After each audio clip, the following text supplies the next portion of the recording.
Hey, what's up, everybody? It's me, Danae, and today I have a story to tell you.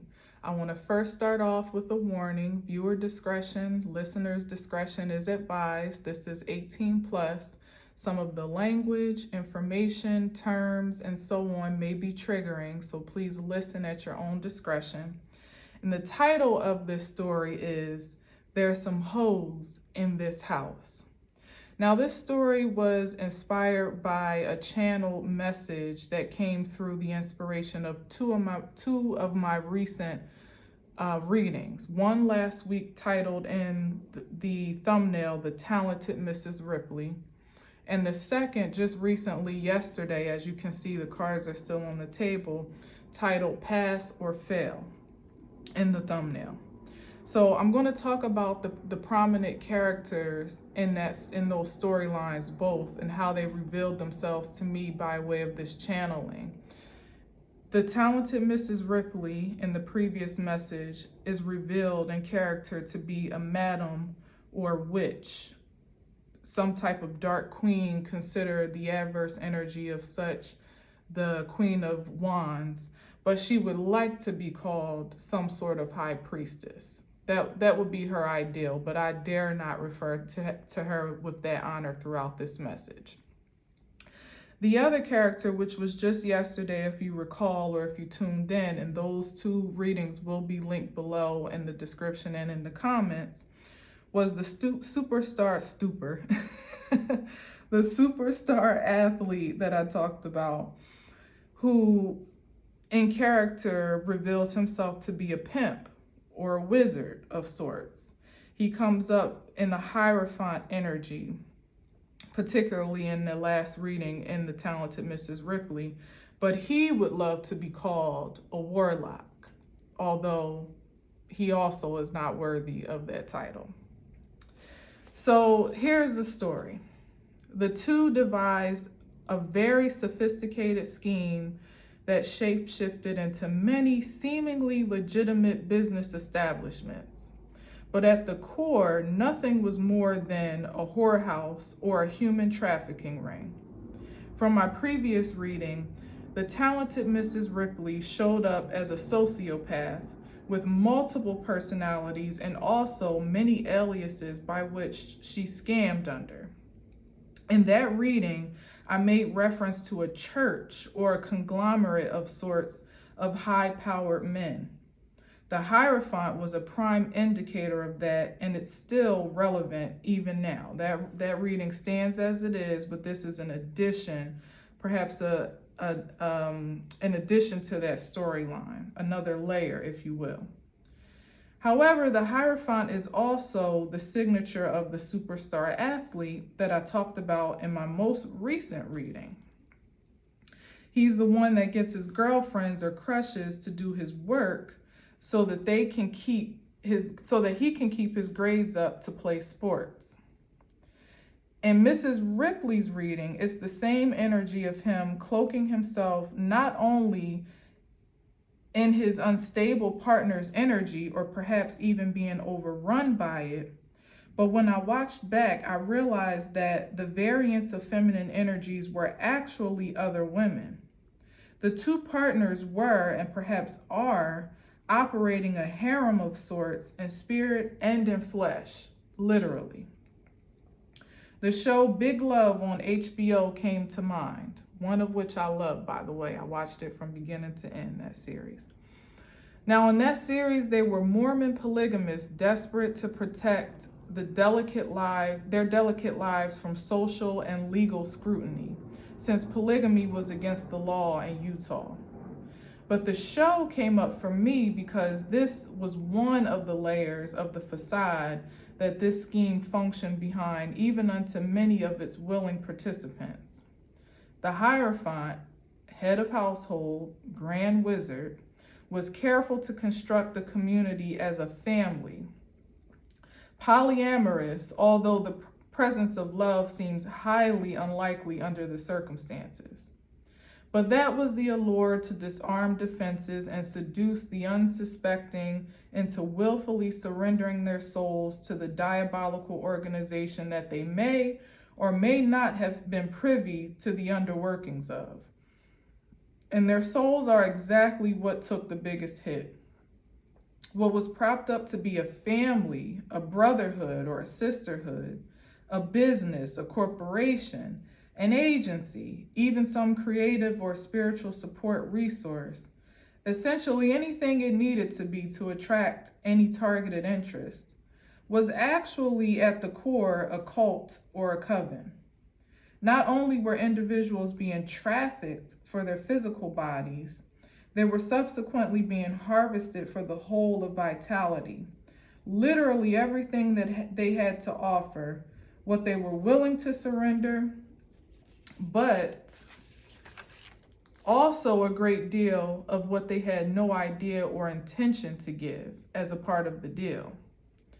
Some things are or were, but certainly aren't limited to, the following: their bodies for external sex work or internal abuse, control, or pleasure; secret surveillance where images captured were sold or exposed; finances voluntarily invested and extorted or stolen; identities lended or stolen; spiritual gifts for occult practices; creative talents and ideas for profit; professional accesses, personal or by association; children, family, and or friends to be sacrificed for harassment, abuse, or entertainment, intentionally, under duress, or unknowingly; slave labor, coerced by manipulation or duress, such as blackmail or aggressive threat.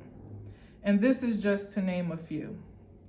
But essentially, for whatever physical, spiritual, energetic, creative, professional, productive purpose deemed necessary to build and sustain the brand of the key partners and players, and that was to establish financial wealth by any means necessary.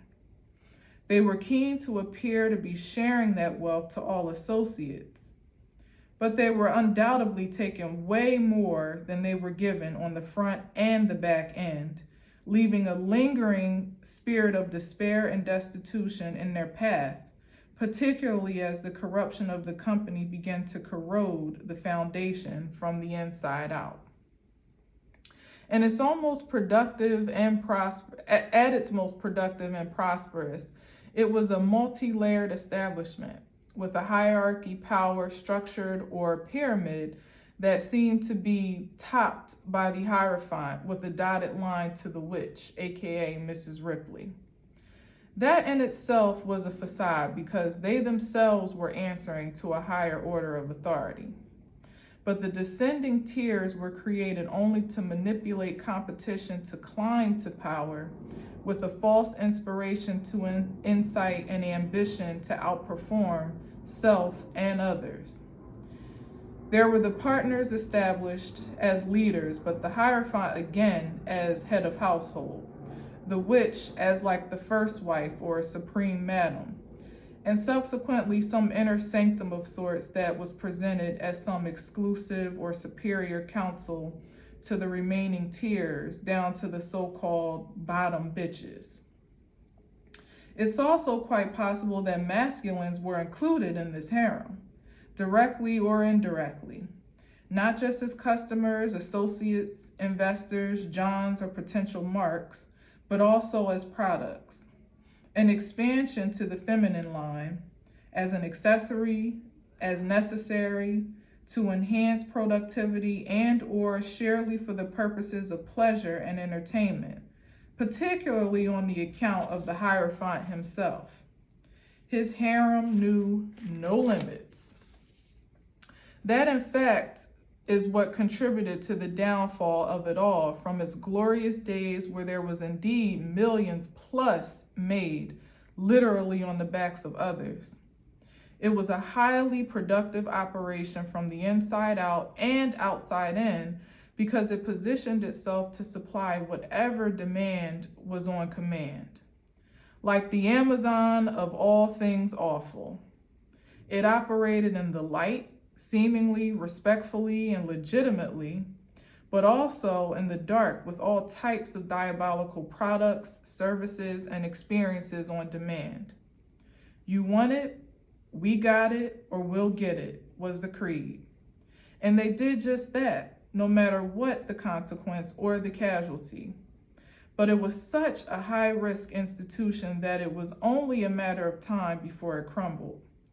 It began to implode, so supply and demand couldn't adequately be managed from the inside due to a decrease in sales and revenues on multiple accounts. This directly impacted productivity as people were not so eager to work, let alone overperform with less incentive or even steady income at all. Many began to quit or rendered themselves unreliable or incompetent, perhaps due to even the very wear and tear they sustained from the covert and overt abuses.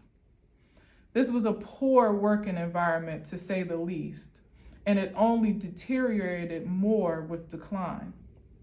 Some jumped ship before it became completely dilapidated. Some did, or perhaps still are, holding on to hope for dear life for an upswing because at this point they've invested their whole life savings and existence into it.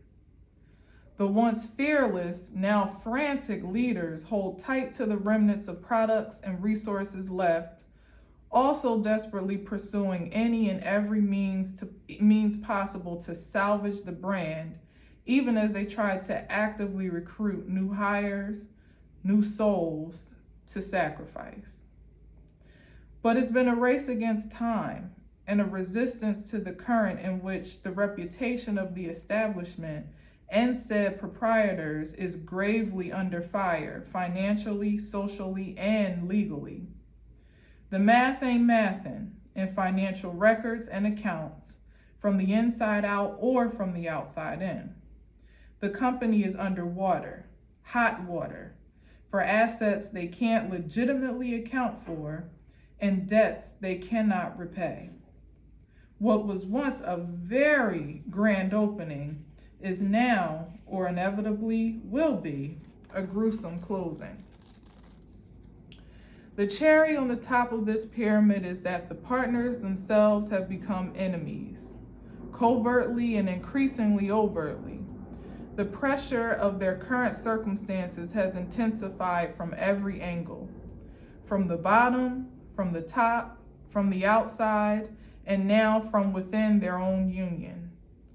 It's so much to bear that they couldn't keep up with the Joneses, which was the original motivation, if they tried.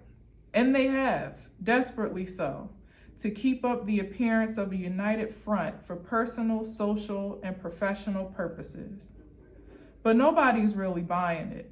Not even them, because it's becoming more excruciating to keep up a production that doesn't pay.